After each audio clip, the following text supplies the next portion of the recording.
I would say definitely do the research. Don't just buy stuff based on what you think you like, because there's a lot of things that can be overlooked. Just do the research. Don't gamble so much.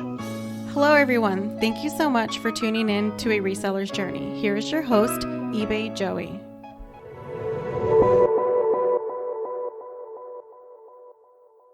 Welcome to the show. I am your host, eBay Joey. Today's guest is a friend of mine. I met him at the Resellers basketball tournament in Las Vegas. Not only is he a great basketball player, he is an awesome reseller. He has a reputation for finding amazing finds on his lunch break at Marshall's, Ross, and Burlington. On Instagram, he has over 1,300 followers. He goes by the name Ross Shallington, but his mama calls him Sam. Welcome, and thank you for being on the show. What's up, man? I'm in the building. That's right, Ross Shallington, finally. Yes, sir. I am here for the people. Awesome, man. The people are really excited, man, to hear your journey. You're one of the up-and-coming guys in this reselling game that no one knows anything about. I appreciate that, man. And I kind of like being that way. I'm like the black ninja in the corner, just sniping these grabs, man. Awesome, man. Well, let's get started. So how did you come up with your name?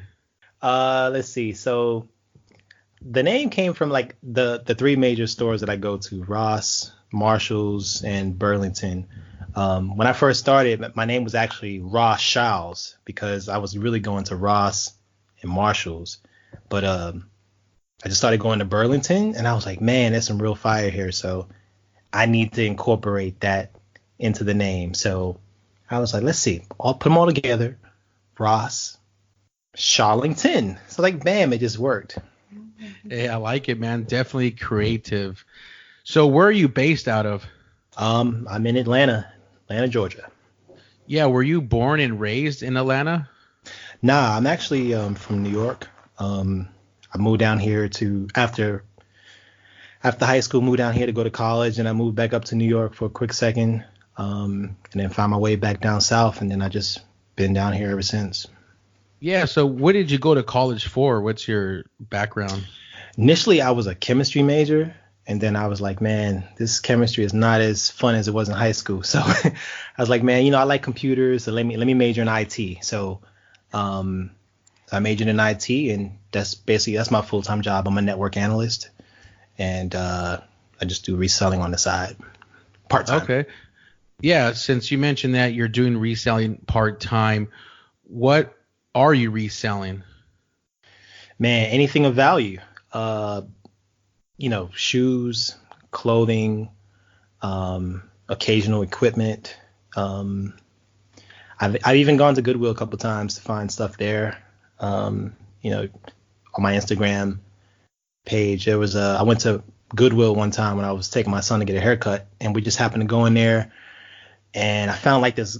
I didn't know what it was at first, but it turned out to be like a golf bag, like dolly or cart or whatever. But it didn't look like I thought it was like a baby stroller at first. But but it turned out it was like only like $20, and they go for like almost $200. So but I don't really primarily focus on Goodwill. My main deal is Ross, Burlington, and Marshalls whenever you can find something in there lately.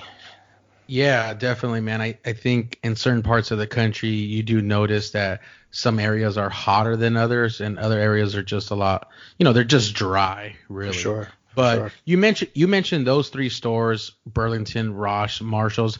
Are you a reseller that likes to dabble with Nike Outlet? Yes, but to me, it's like, I don't know, it's like a gift and a curse.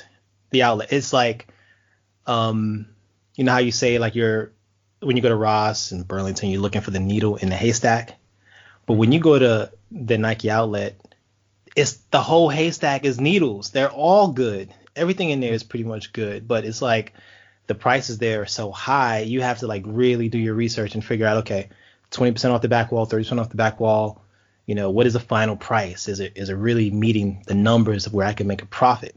Because they're with box, so of course they're valued at more higher price, but the cost is going to be higher. So, that's just something you kind of have to like figure out. Now, in my opinion, I feel that the box really adds about $15 to $20 if you were to buy it at Marshall's or if you're buying at Nike Outlet, what do you think the added value is for finding a pair of sneakers with the box complete? Yeah, depending on the shoe, I think you're about right with those numbers.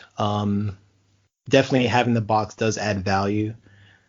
That's why whenever you find things at Marshall's, like I've found Kobe Elites 11s at Marshall's, and they've gone for really high numbers with box on GOAT and eBay. So it's just hard to find, though. I mean, as all of us out here know, Marshall's is like so hit and miss. Like you go in there, if you find something, then it's like, oh wow. But most of the time, for me at least, it's really hard to find stuff in Marshall's because everything's picked over or it's just random bunch of football cleats that nobody wants. So and the big sizes as well, True. Like the 14s and 15s. And the interesting thing with Marshall's, what it seems like to me, what I've discovered is they only send each store a maximum of 6 boxes of the style code, and you have to be lucky to get it at one store and then go to another store, and hopefully they have another 6. But comparison into Nike Outlet, man, you could really get more than 6 if the price is right. Yeah, I mean, look at Hustle Hacks, or Hustle B. Yeah. They have walls full of shoes that they grab from the outlet. So yeah, makes sense. Yeah. So what platforms are you currently selling on, Ross Shallington? Primarily eBay. But I have recently started cross-listing stuff on GOAT. I have a few sales on GOAT as well. So when I have some time, I'm going to actually just really try and everything that I have on eBay, I want to get over on GOAT. The big stuff. Not like, not like nothing just minor where it's like, $30, $40 profit or something like that. Just the big stuff, the big finds. Yeah, the big ticket items. How many items do you currently have listed on your eBay? Ooh, I think I have about, because I listed some stuff today, about maybe 350, I believe. Okay, 350 items. Yeah.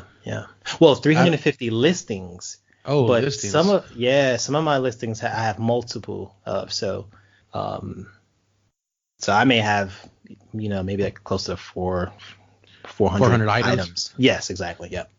Oh, wow. Do you ever get what they call a death pile where you just have so many items that you haven't taken the time to list yet?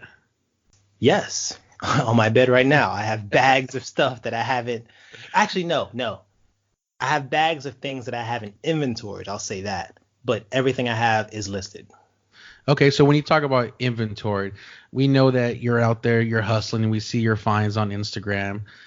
Now, what's your process when you buy the product and then now you come home? First thing I want to do is get that thing listed as quickly as possible. Take high quality photos, do the more extensive research, like the pricing research, like where you want to be as far as the competition out there. How many other ones in that size is out there? When have they sold? How often? Stuff like that. Okay, that's cool, man. What's your business model as far as when it comes to reselling? Are you one of those guys that you're looking for a double up, you're looking for a certain percentage, or are you just, what's your process?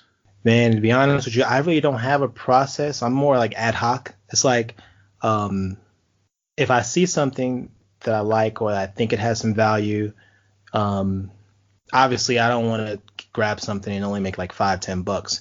But the crazy thing is I've purchased a whole lot of stance socks, and there's really no huge profit in it. But I kind of was grabbing them because, it was just I'm in the store. I see them, all the baseball stance socks, they're $2.99. They usually sell for like $11. Why not grab them? Why not? I'm there. Just snag them. There's no huge profit in it. It's maybe like $4 profit per pair of socks. But, I've probably purchased maybe like 50, 60 pairs of those things. Yeah, and how are they doing for you right now?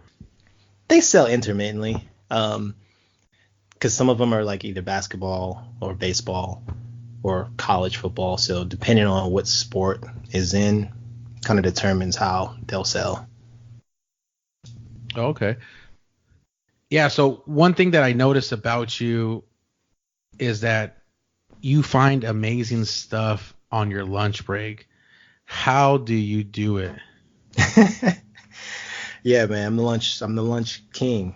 Nah, basically, since I work a full-time job, I have the ability to leave for lunch a little early, a little late. And so I just feel that depending on the stores and when they stock, like in my area, it seems like they stock in the morning time or near lunchtime. So I like to just get out there during that time because basically during the day, that's the only time I have. So it just seems to be real convenient to, instead of me going to a restaurant, sitting for 45 minutes or so, just eating, I could be making money. I could be getting some great stuff. I was gonna say, because for me, I feel like if I wait till I get off, then everybody and their mom has already gotten off. They're out of school. They're all in there shopping, grabbing all the good stuff. So I try to get it before everyone else does. Yeah, how many Rosses are within the vicinity of where you work, or including Marshalls and Burlington? Usually, well, there's about maybe like 5 or 6, and maybe like a 30-minute window, depending on which direction you go. So I just try and hit up as many as I can, during my lunch break. Yeah, and then when you're sourcing on lunch, Ross Shallington, how long does it normally take you to like sweep through the whole store? Man, I could be in and out of a store 10 minutes. Because I kind of know what I'm looking for. I'm not really trying to take a lot of gambles on stuff. I just look for, just the good quality stuff. I mean, we all know what top tier stuff is as far as cleats or sneakers, stuff like that. So I just quickly scan, and if I get lucky, I get lucky. If not, it's just on to the next one. Yeah, definitely on to the next one. Now, when you're sourcing these stores during your lunch break, are you eating like in your car from within, store to store, or are you just one of those people like, I'm going to power through it and eat at a later time? Yeah, I just usually, like, when I'm done, I'll just grab something and then just eat it back at my desk when I go back to work. Okay. And how long have you been doing that? Like just leaving work to go source? Let's see. I guess ever since I really started, man. I guess that rolls into how I got started. So I think this may have been like May or June of last year. Me and my buddy Chris, shout out to CDM Flips, by the way. Mm-hmm. He started with me. He exited stage left when we bombed out our first grabs or whatever. But he's back in it, so he's finding some amazing stuff too. So shout out to him. Yeah, are you a big fan of returning items into a store? Yes, I have no problem returning stuff. Cause with Ross, if you do return something, you get into that little express lane, so you can find whatever you want. Have you one return with you, get in that little lane and skip that long line to check out. That's a hint for everybody out there. Yeah, that's a nice pro tip, man. I do that once in a while, especially during lunch breaks, because people are out there like you on their lunch breaks, wanting to buy something, but you do get pushed to the front of the line. How is it selling in Atlanta? Is there a lot of resellers within your area?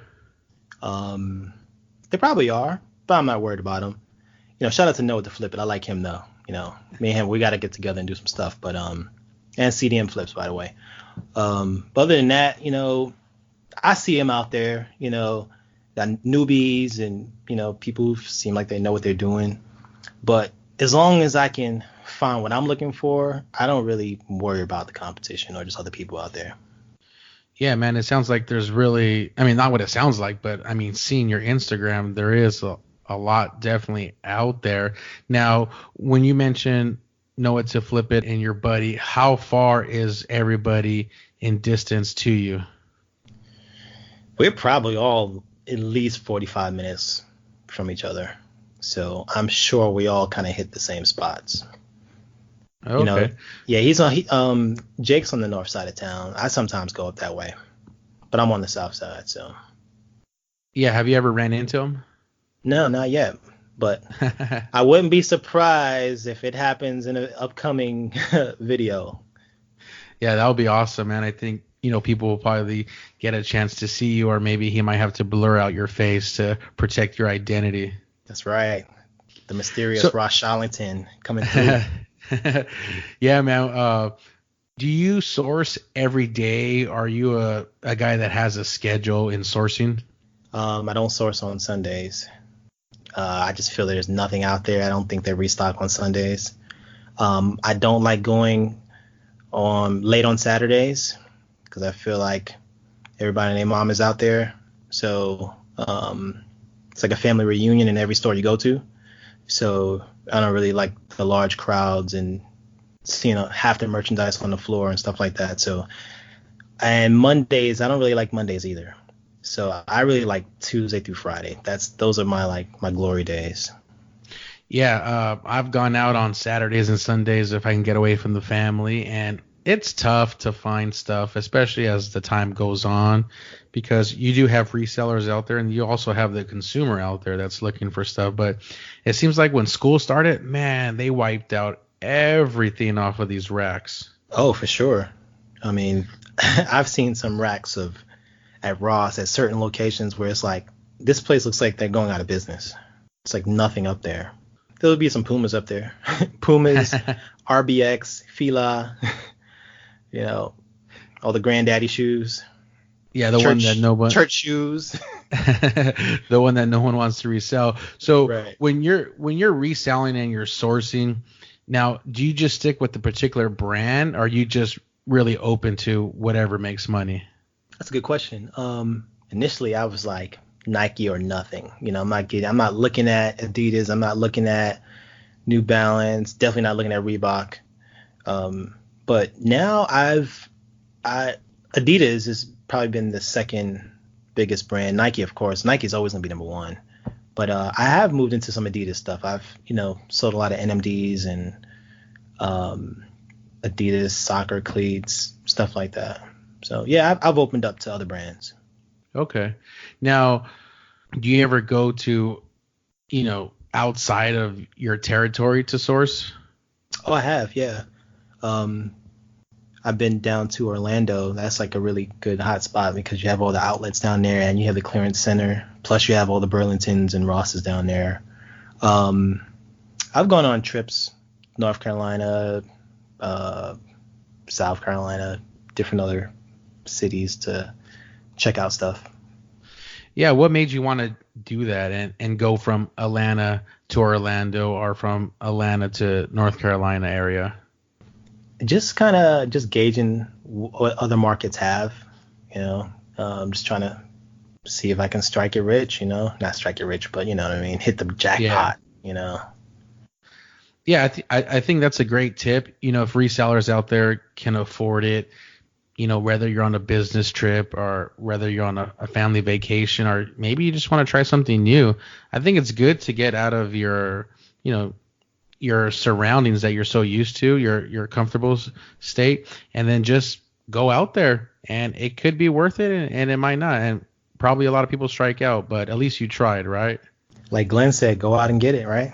Shout out to Hustle Hacks. Shout out to Hustle Hacks. I wouldn't have been in this thing if it wasn't for him and his videos. Yeah, man, he puts out a lot of great content. And when I interviewed him, I did tell him that he did give birth to a lot of guys and women as well, but a lot of people in the reselling game. And he's the godfather, the pioneer for us resellers. So it's always great to give him some props for what he's doing. Yo, for sure. Do you want to do this full time, Ross Shallington? Right now, my mindset is no, because I'm not at the point where the reselling is more than what I make full time. So right now, it's real convenient for me to do this part time because I can do it in my off time, lunch break, weekends, except for Sunday. Just whenever, I guess if I'm full time, then your business is dependent on finding those finds all the time.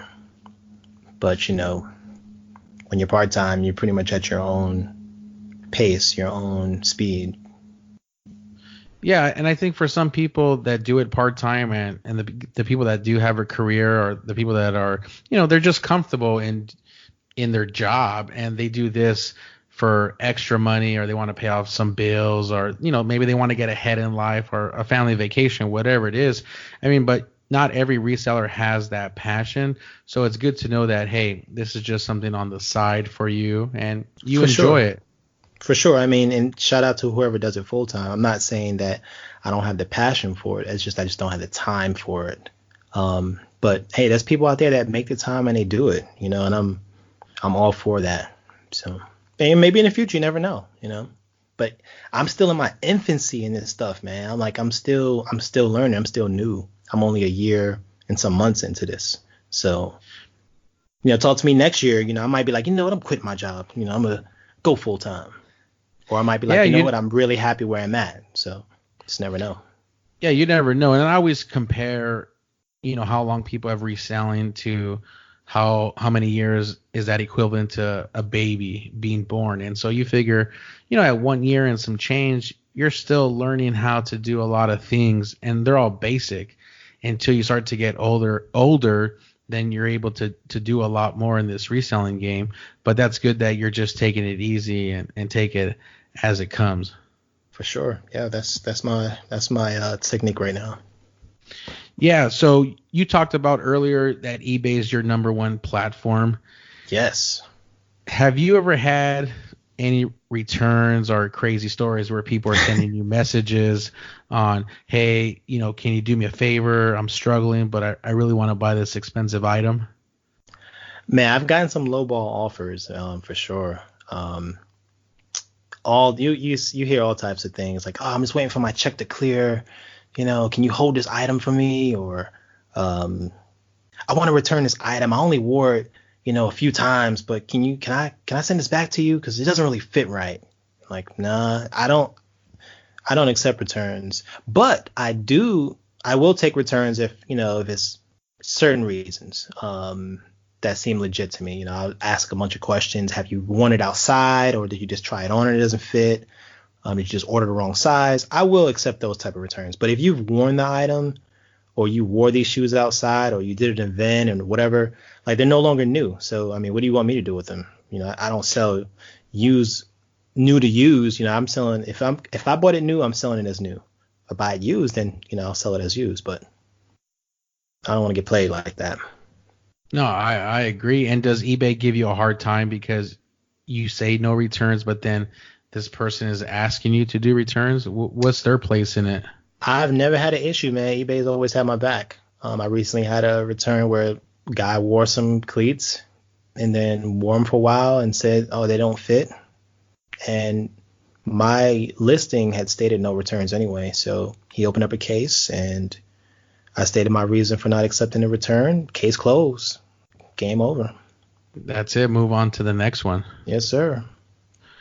So are you open to flipping anything else besides, the stuff that you find at Marshall's, Ross, and Burlington?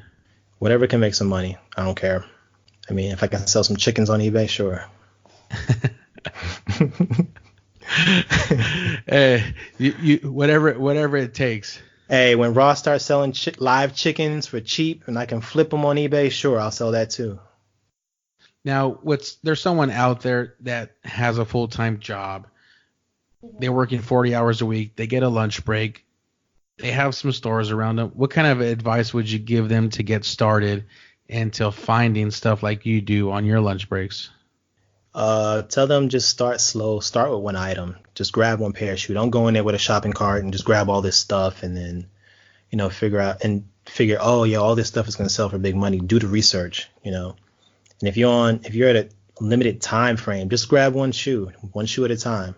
Do the research. Look up the tag. See what it sells for. When did it sell? What size do you have? And then just determine if that profit is okay with you. If you're cool with making $20 on a pair of shoes, hey, do it. But if you want to get more money than that, do more research, get a better product. Yeah, definitely, man. Well, one thing that's really exciting about bringing you onto the show is that I end up hitting on my Instagram. I'm interviewing Ross Shallington. Do you guys have amazing questions for him? And I got a large response, man. Man, shout out to all the people on Instagram. Are you ready to answer some of them now? For sure, for sure. And all the people out there, thanks for following me. Tell your friends about my page. More followers, more better. Yeah, man, you're at 1,300. I mean, for just starting out, I feel that is a very impressive, man, to Hold have on, that eBay much Joey. following. I'm at higher than 1,300 now. I think I'm at like 14 and change. Oh. All right. Well, let's get this. Some of these questions are serious and some of these are pretty funny, but I think it's appropriate that, you answer them all. So this one comes from Blue Knight _915. What up, Blue Knight? What kind of music motivates you while sourcing? Ooh, man. It could either be some Kanye or it could be like some old Cameron, the Diplomats. Get me hyped up. Now, are we talking old Kanye? Yes, old Kanye. Okay. Well, definitely that's, sure. some of his better music, but when you say the Diplomats, does that go based on your New York upbringing, your New York roots? For sure. I actually went to high school with Cameron. Oh, wow, that's cool. Yeah. How was that? It was cool. He was like a class clown, He was a popular guy, and he could play ball, so all the chicks like you if you could play ball and you popular, so. Yeah, and you're rapping, so. Yeah. So he had it all going on back then. He still does, so. Hey, that's cool, man. So this next question comes from District Deals. Shout out to District Deals for District this one. Deals, major fine guy. He says, how often do you refresh his IG page on any given day? 2 emojis, laughing out loud, JK. Man, all the time, man. I'm always looking at that guy's page, man. Him, Don Alpha Clee, them guys. I'm coming to DC. I'm coming up there.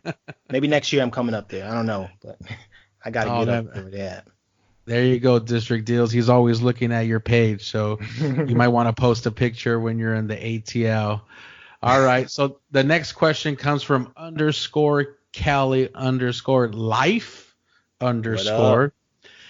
If you're posting finds, can you be mad at people for being faster at the same location? Okay, if I'm posting finds, can I be mad at them being faster? Yeah, at the same location. So I think maybe what he was trying to say is that, sometimes you go to a store, you don't find nothing, but maybe that other reseller in the area found it and posted it, before you. Oh, yeah. At first I feel like, damn, man, I should have got there 5 minutes earlier than him. But then it's like, you know what? Shout out to him. He's on the grind too. He found it. He deserves that fine. So, I just need to be on my game more. I need to get there earlier, or come back later. Yeah, that sucks, man. When, maybe the resellers in the area and you see their Instagram and they found something and then you show up to that same store because you can kind of tell based on the layout and you just missed it. Yeah. It does suck, but that's part of the game and you got to keep trucking and keep going. Yeah, I can't hate on that because look how many times I've done that. I'm sure I'm stealing some stuff that other people wish they had. So, that's why we all out here. No doubt you're stealing my fines, man. I'm sorry, man. Next question. Sorry, not sorry. Next question comes from Souls and Stitches. Oh, that's my boy right there. Souls and Stitches. Shout out to him, man. I talked to him on the gram too, man. He's a cool guy. Well, he gave you a really cool question. He says, why are you a Florida State University fan when they suck? See, he's an Auburn Tiger, so he's just salty that we beat them in the national championship. So he's going to be salty for life because he can never get that back. So I'm sorry, Souls. Hey, it's all good, man. All right, next question comes from Value Planet USA. Do you use promoted listings on eBay, and what's your opinion on the effectiveness and strategy? That's a good question. I've never done the promoted listings, but I'm going to do one just to kind of test it out. I'm going to pick a shoe and promote it, and I'll get back to you and let you know how it does. Yeah, man.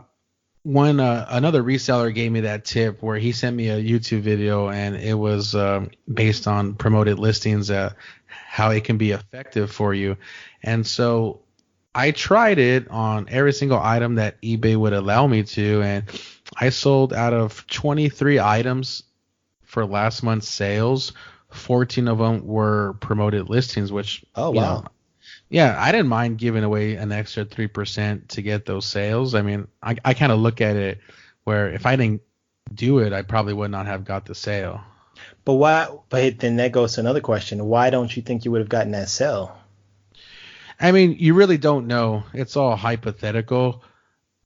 So Right. you just can't really control how people click or what triggers them to click on the promoted listings, or I think it might say sponsor on top. Yes, I'm starting to see a whole lot of that. Like when I do research, I'll see you'll see two listings. You'll see the regular listing and you'll see the sponsored one. So Mhm. I'm guessing that's a promoted listing. Um, so I don't know. That's why I'm gonna test it out because you can have like mixed feelings about it because like say you have a sponsored item, right? But that sponsored item is $20 more than the same equivalent item that's not promoted. What makes you think the buyer is going to pay $20 more for the same item? And that's something I struggle with all the time, with listing and prices. Like I'm thinking as a consumer myself, if I see like two products that are the same, I don't want to pay $30 more just to say I did. If it's the same thing, you know what I mean? Yeah, I think it's different if you're a buyer versus you're a seller. I think what happens with eBay is that when it comes to new items, I think you are getting the customers that are coming from Amazon are coming from maybe Google where they're typing in the UPC and they want to see all these platforms on who has the best pricing. Right. So I noticed with me, I was able to sell an item for $60 and I bought it for 10 and I did promoted listings and people were selling them for 30, 35, 40, Oh, 45.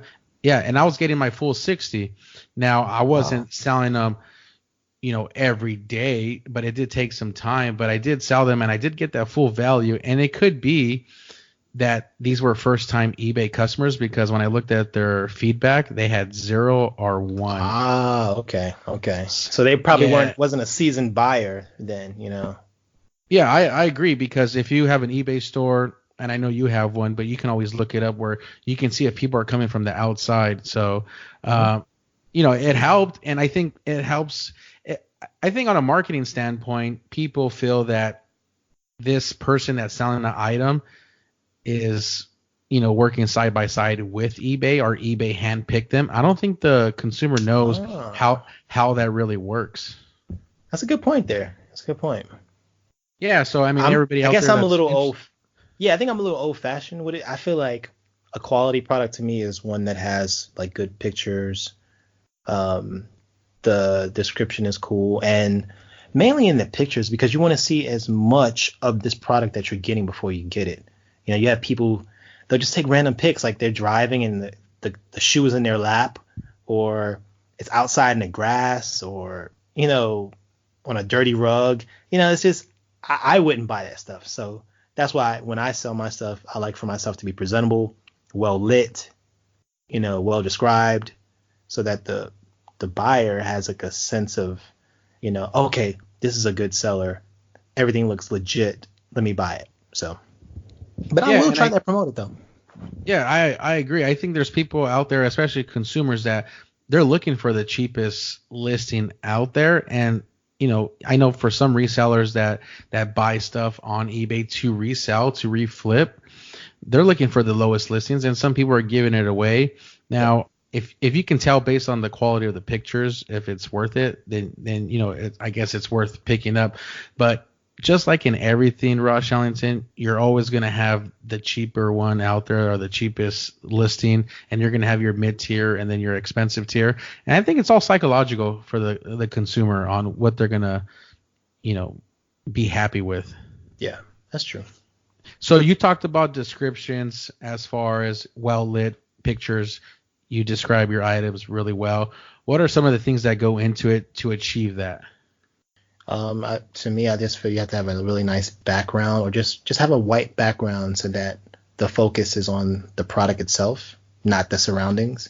Because I've seen listings where I've kind of gotten lost in the surroundings of the listing. Like, oh my God, this person's at home and they're taking this picture in their bedroom, and I can see the TV, I can see the bathroom, and I'm like, okay, wait, I'm here for the product, but this is just like a random photo, or like it'll be like a dark background with shadows, and you just really can't see the product. And then, as a consumer, if I was looking for that, I probably would pass on that listing, because it's like, who knows if there's a scuff on the other side of that shoe, or a mark or something like that. And then you get the product and then you're dissatisfied and you've wasted your whole time. Yeah. Are you using a professional camera, or are you using your phone?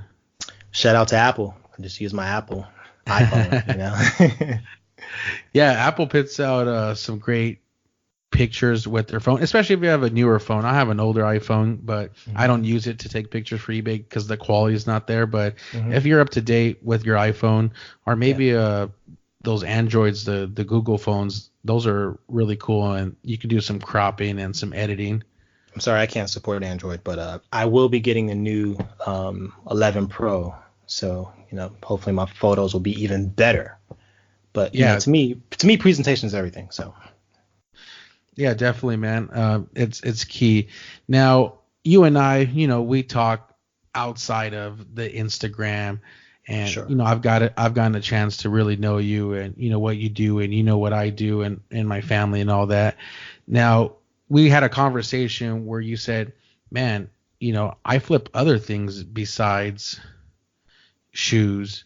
Can you talk about the other projects that you work on that people don't know about you? Yeah, like I initially was wanting to do a YouTube channel on Copart, just like getting cars from that online auction, fixing them up and selling them. On my Instagram page, I have a BMW that I bought from there, fixed it up. I'm almost done with it. Just needs a paint job and some other little stuff. So that was pretty much like my start of reselling. And I used to like just buy phones on eBay and fix them up and resell them, stuff like that. But yeah, that was what was really maybe feeding the money for the shoe finds, was like just really like Copart stuff. Yeah, and how's that going for you? It's pretty cool. I've kind of like, my focus has kind of shifted more to the shoe finds. It's definitely more fun. Just getting out there, the thrill of the hunt. Looking for Vapor Max and Ross that don't exist here in Atlanta for me and Jake. We could never find Vapor Max and Ross, but yeah, I mean, that's pretty much my main focus right now. Okay, cool. No, I'm glad that you're able to do what makes you happy. Where can people find you on social media? Instagram, man. Ross_Shallington. Awesome. So hit me up, follow me, look at my stuff. I try and post. I don't post everything that I find, but I just post the main stuff. Yeah, no, I enjoy it, man. I think your lunch finds. The other day I was looking at your lunch finds, and I was just eating breakfast on the West Coast, and I was like, man, this guy's killing it, and I'm eating breakfast. Last question. What kind of advice would you give yourself 3 to 5 years ago, whether it's reselling or just in your personal life? Let's see. What type of advice would I give myself?